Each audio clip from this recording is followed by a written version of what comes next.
morning. Good morning. Let's go to our Bibles and let's look at the first book of the Bible, Genesis chapter 12. Genesis chapter 12. And while you're looking it up, let me ask you something. Have you ever been in a situation, or are you at this moment facing something where you feel desperate and you can't see a way out? Have you ever felt like you have no control over what is happening around you? Do you ever feel like you wish that you could give your burden over to someone else and you don't have to worry about it anymore? I have. Let me tell you what I did a few years ago.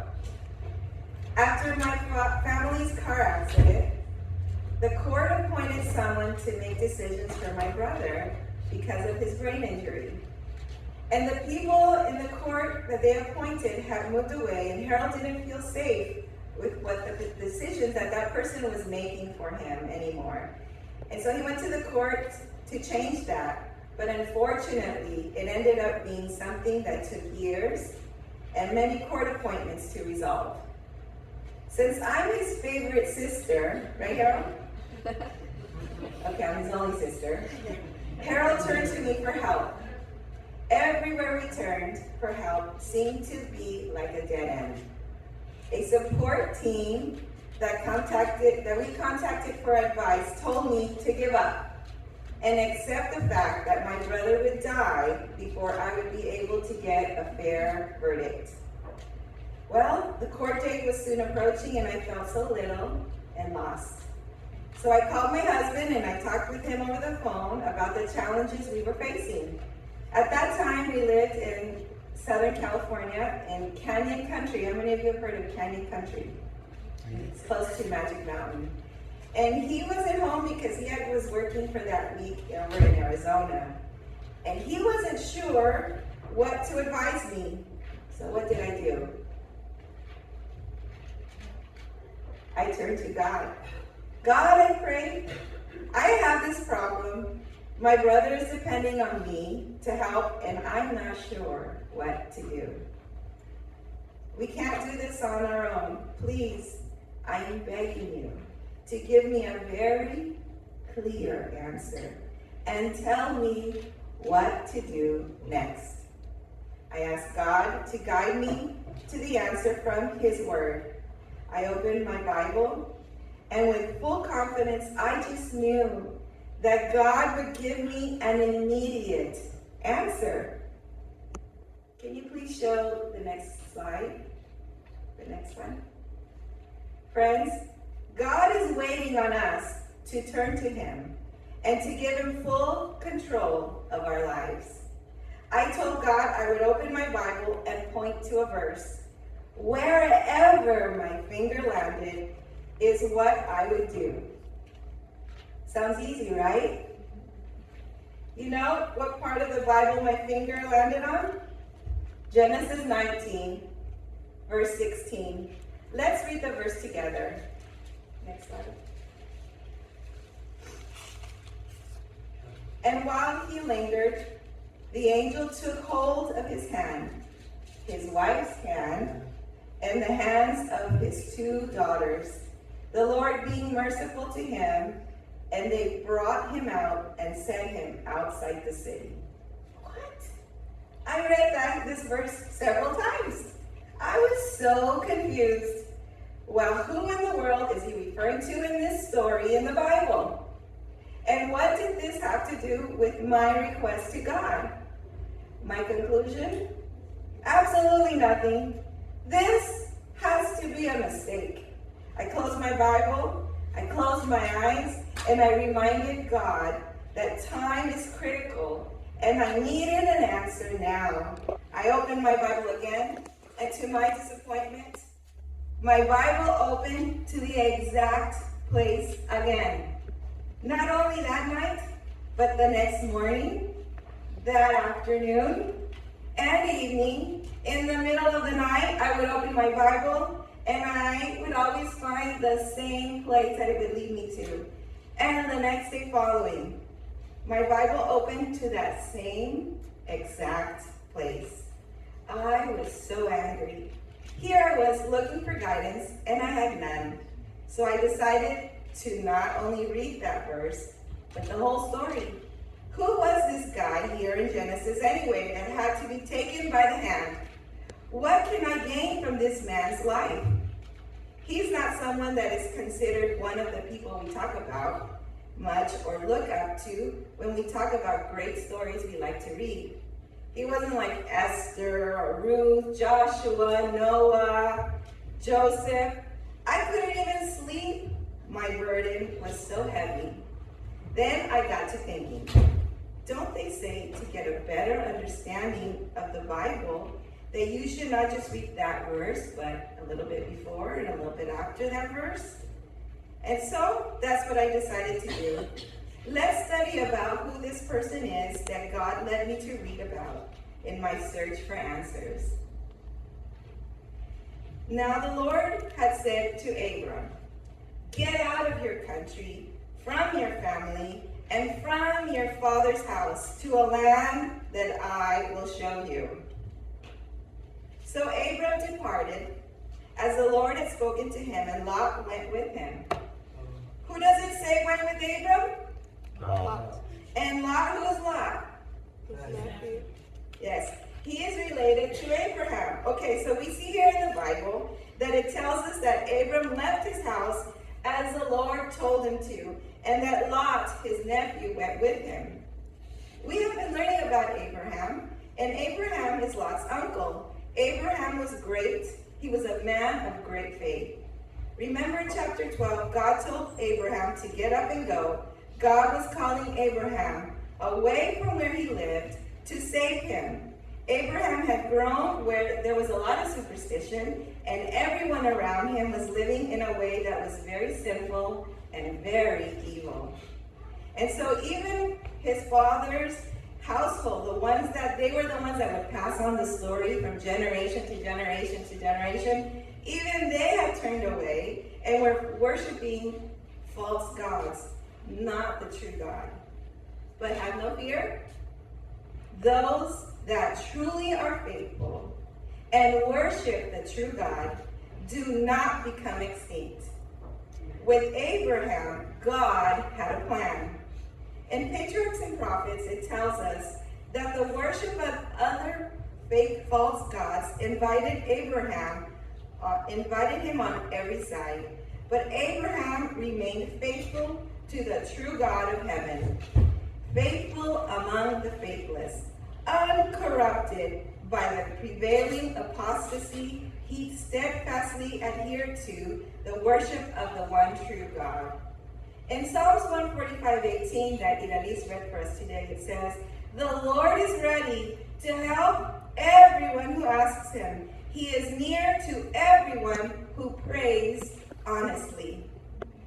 Besides Abraham and his wife Sarah, Lot, his nephew, chose to go with Abraham. But it was a large company that set out from Mesopotamia. Abraham already possessed a lot, an extensive flock and herds, the riches of the East, and he was surrounded by a numerous amount of bodies of servants and retainers. He was leaving from the land of his fathers, never to return. And he took with him all that he had. Their substance that they had gathered in the souls that they had gotten in Haran, and Abraham and Sarah had led others to the worship and service of the true God. And these people also came with them. So their household was what? Pretty big, huh? These are a very wealthy, large group of people that are traveling like nomads. It's hard for me to imagine how large and how many they were, but we see here in Genesis 13 that Abraham had many valuable things. He had many cows and much silver and gold. Lot was traveling with Abram, and Lot also had many cows, sheep, and tents. But the land could not grow enough food for all of them to eat. They could not all live together in the same place because they had so many animals and so many people with them. Abraham's shepherds and Lot's shepherds began to fight or quarrel with each other. And then there was people that were Canaanites and Perizzites also that were living in the land. And Abraham said to Lot, okay, we can't fight. You and I cannot be fighting. Our shepherds cannot be fighting. Remember that we are family. Look all around you. There is enough land for all of us. Come on, nephew. If you go to the left, I will go to the right. And if you go to the right, I will go to the left. Lot lifted his eyes and saw the flat land of the Jordan as far as Zoar.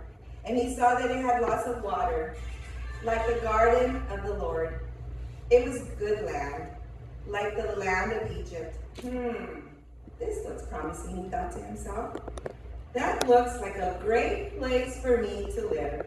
So Lot chose for himself the valley of the Jordan River. He traveled towards the east. And Abraham stayed in the land of Canaan, and he lived there. But Lot lived near the cities that were in the Jordan Valley. Lot put up his tents near the city of Sodom. The people of Sodom, guys, were very wicked.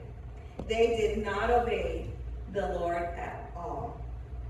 Doesn't Lot seem pretty selfish here in getting first dibs on where to choose to go to live? Who's older, Lot or Abraham? Abraham. And who is it that God called to lead out on this great journey? What should Lot have done when his uncle Abraham told him to choose? Shouldn't he have said, "Pero tío, uncle, you decide first, and then you tell me where I should go. I trust you." But no, Lot chose first. Lot is just tagging along, and here he is being the first to decide. It got me to thinking, what about when I have to face and make decisions? Do I ever react like Lot did? Or do I try to be unselfish like Abram? The place where Lot ended up living was just as bad or worse than the original homeland that they had just left. I mean, come on, Lot.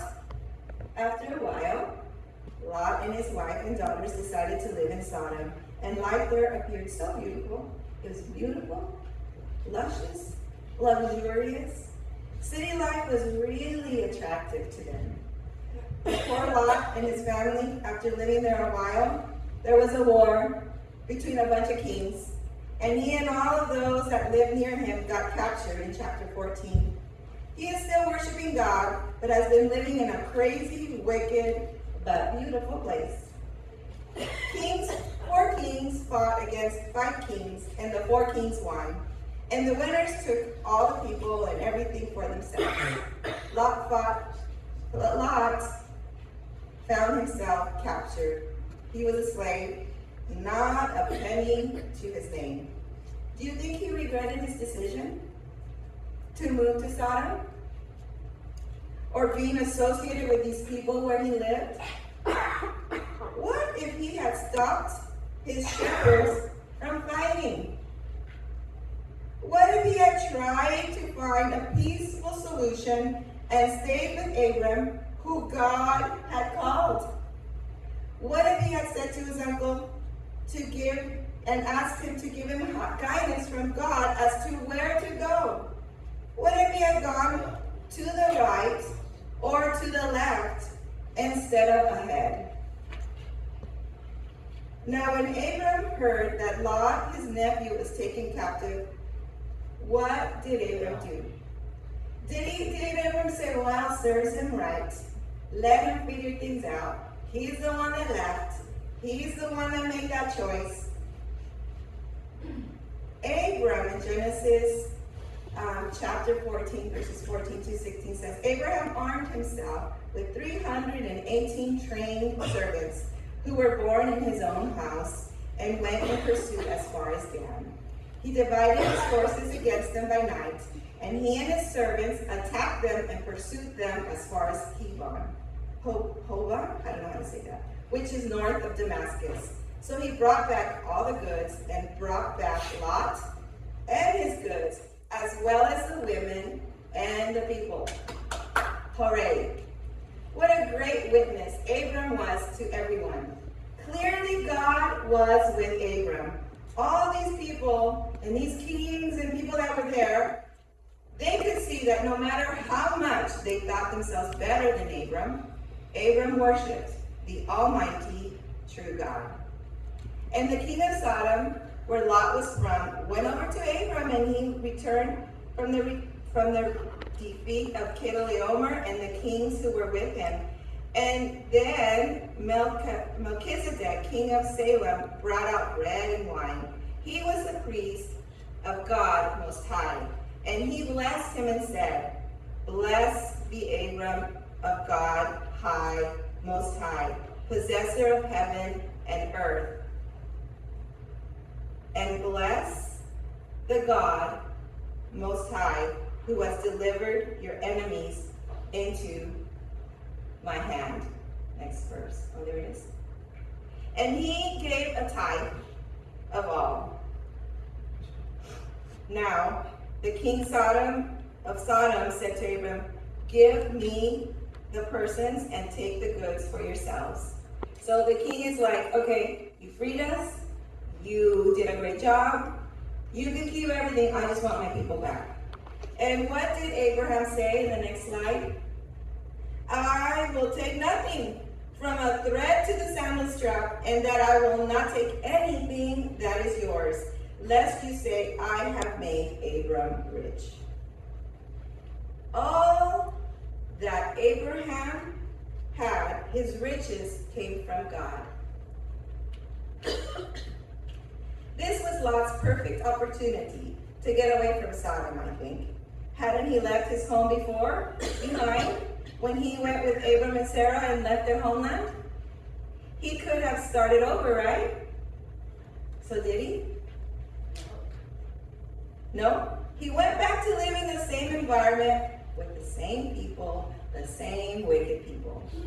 And the Lord said, because the outcry against Sodom and Gomorrah is so great, and their sins are in their grave, I have to go, and I guess they're going to have to be destroyed. It's just too evil. And his uncle, Abram, found out about it. In the next slide, it says that Abraham came near and said, Will you also destroy the righteous with the wicked? Suppose that there are 50 righteous in the city. Will you also destroy the place and not spare it for 50 righteous people that are there? Does that make sense? So there's 50 good people there. Will you destroy the city? And what did the Lord say? If I find in Sodom 50 righteous people in a city, I will spare all the place for their sake. Next slide. Then Abraham said, What if there's 5 less than 50? Will you spare it? For 45, I will spare the place for their sake. Wait, what if there's 30? What if for 30, will you spare it? I will spare it. What if there's 20 people that are righteous? Will you spare it? Okay, don't be angry with me, God, but what if there are 10 people there? And God said, I will not destroy it for the sake of 10 people. And then he left. Now the 2 angels, it was getting dark, came to Sodom. And Lot was on the outside of the walls. And he saw these 2 men coming. He didn't know that they were angels. And when he saw them, he thought, oh, these poor guys, I better get them, because if I don't invite them to their house, this place is so bad, bad things could happen to them. Plus, part of his religion was the custom to be hospitable, and he had learned this from his uncle Abraham, and so he went to them and he said, please, come to my house. You can wash your feet there and you can rest, and then you can leave and get away early. And the men said, no, we will spend the night in the open square. This was a test for Abraham, but he insisted that they come. And so he went into their house, and in their house was Lot and his wife and his daughters. But the angels, the men, said to him, do you have anybody else here in the city? Do you have son-in-laws, your sons, your daughters, whoever you have in the city? You need to go to them right away, because this place is going to be destroyed. So Lot went out and spoke to his son-in-laws who had been married to his daughters. And he said, get up, get out of this place. for the Lord will destroy the city. But his son-in-laws got up and went with him. No. They thought he was joking, and they didn't pay attention to him. And so, when the morning dawned, the angels urged Lot to hurry up, and they said, "Get up, take your wife and your 2 daughters who are there, and lest you be consumed in the punishment of the city."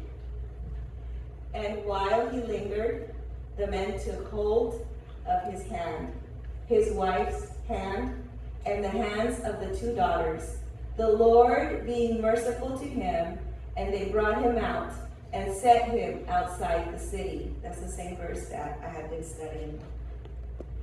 So it came to pass that they brought them outside. And the angel said, "Hey, Lot, you need to hurry.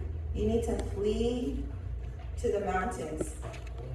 And he said, "Oh, no, please, no. Don't make us go all the way over there. What are we going to do in the mountains? Send us to this other small city over there. Please, I beg you." And he said, "Okay, hurry and escape there, for I cannot do anything until you arrive there." Therefore, the name of the city was called Zoar. The sun had risen upon the earth when Lot entered Zoar. And then the Lord raised brimstone and fire on Sodom and Gomorrah. Everything was destroyed. It overthrew those cities, all the plain, all the people there, all the inhabitants of the city, and what grew on the land. The reason God saved Lot and his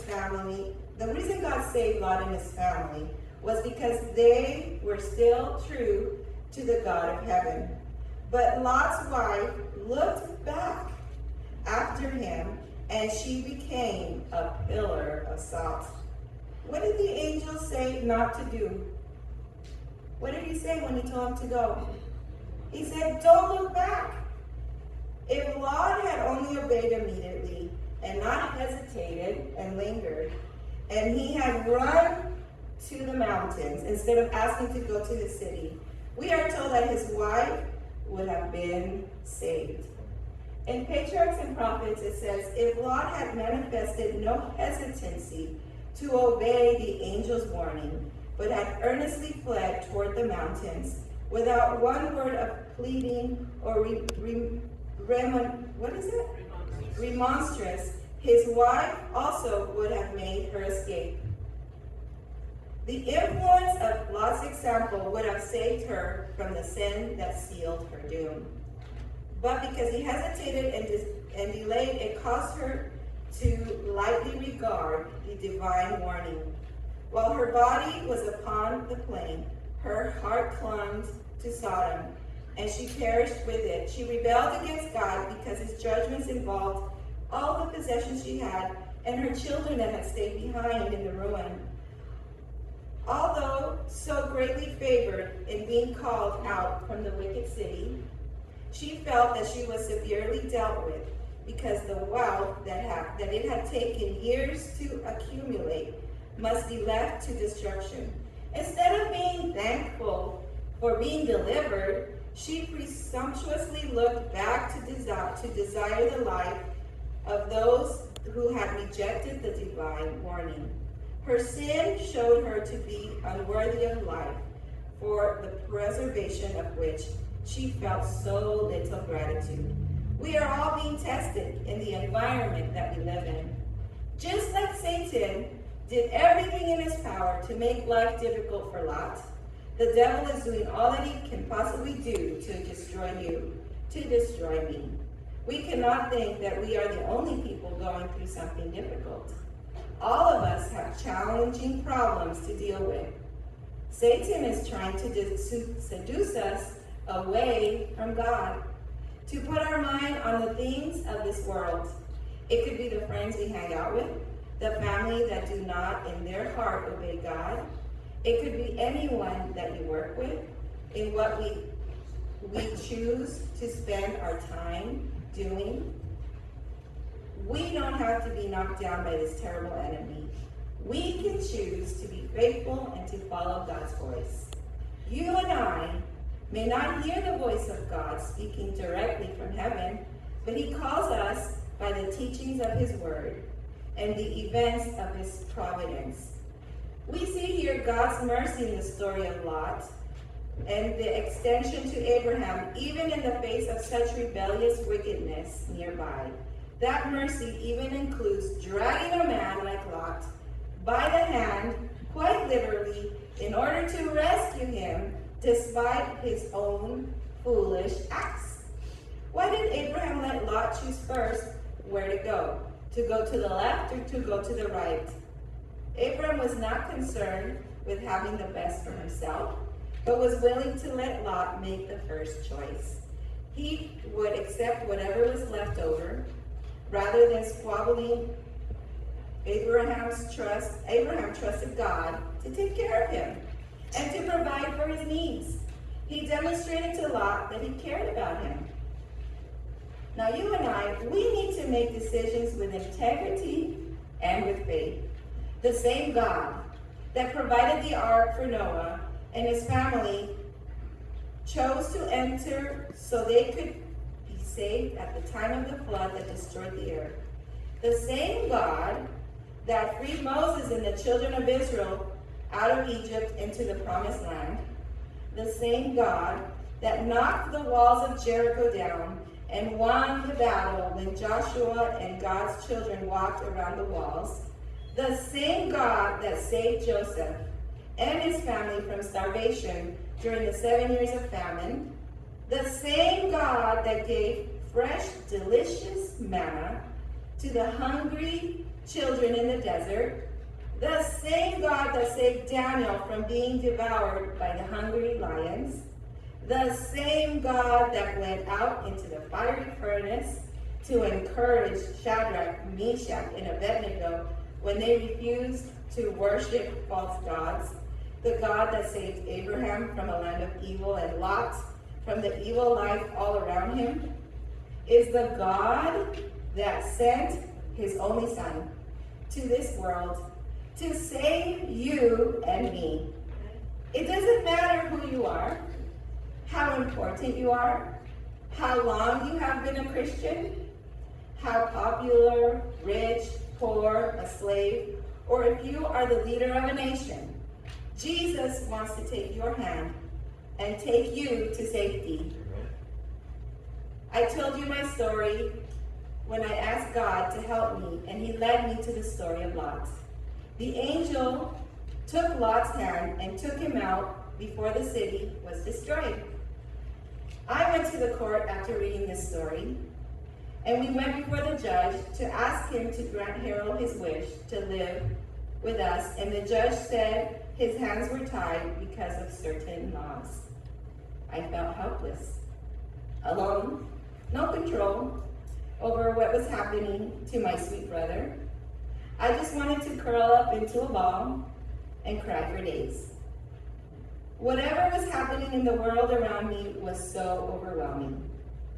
As we walked out of the courtroom, Harold's lawyer came and pulled me aside. He pulled my hand and said, Harold and my mom needed to go right now. What? I didn't understand.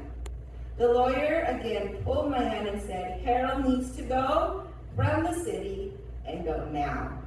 Do not even ask them to tell you where they are going. This will give me, said the lawyer, time to make a few petitions to the judge and help Harold to be safe and where he belongs. The Bible verse that I had been so angry at God for directing me popped into my mind. Remember, the verse says that the angel took hold of his hand, brought him out, and led him outside the city to escape for his life. The verse finally made sense. I felt peace and joy. God had prepared me all along on what to do. So Mom and Harold needed to go away from the city. If they did not act quickly, the wrong people would have taken Harold away. This gave time for the judge to study the case more carefully and rule in Harold's favor. Our testimony of how God is saving Harold is still happening today. But not only to save Harold, God wants to save me, and God wants to save you. God is waiting on us to turn to him and to give him full control of our lives. There is nothing that the Lord cannot do for you. Even when you make the wrong decisions, God still wants to help you. And in Lot's case, God sent Abram with the help of the angels to rescue him. He'll do anything for you. He's a loving God. He's a merciful God. He is a God that values you and whatever you are facing. He is a forgiving God. If we make mistakes and go in the wrong path, he goes after us. He wants to save us that are faithful to him. He is our loving Savior who lives in heaven. He lives on earth, and he lives in my heart. He wants to live in your heart too. Won't you choose to take his hand and let him into your heart as he takes you out of wickedness to save you? Amen.